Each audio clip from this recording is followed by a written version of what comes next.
Vreau să fac și o povestire, să vadă domnul Ion Creangă că nu sunt fraier, cum vorbește el și mă vorbește toți nebunii, Eminescu, ăștia, Blaga, Lucian Blaga, îmi face vorba că sunt vai de capul meu, dar nu sunt. Cine știe ce spun eu acum, poate să-mi dea nota de la 1 la 4. Sâtârnice, sâtârnici. Si mai e capra, e trinezi. A cana sodel duma capra o ceave. Mo, beșez manța cominți, beșez care cominți, că mergeau andoforotelele halimos. Va, mamă, va, hai gea că m-am găboc, del duma o iedolo mai bari. Mo, că n-a dat tu drum la nimeni.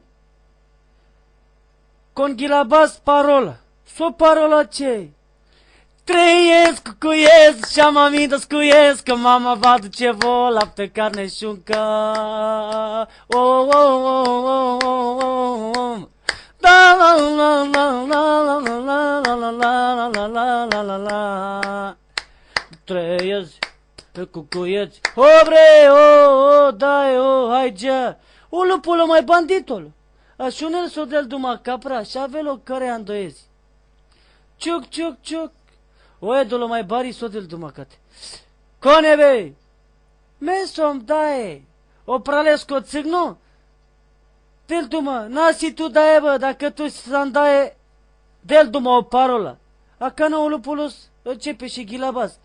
Trăiesc cuiet și-am amintit scuiesc că mama va duce vo lapte, carne și uncă ouă. Lapte, carne și uncă ouă. Trăiesc cuiet.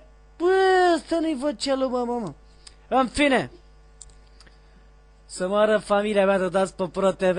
Gata, să moară familia mea de mai zi nimic, stop. Dați pe Pro TV.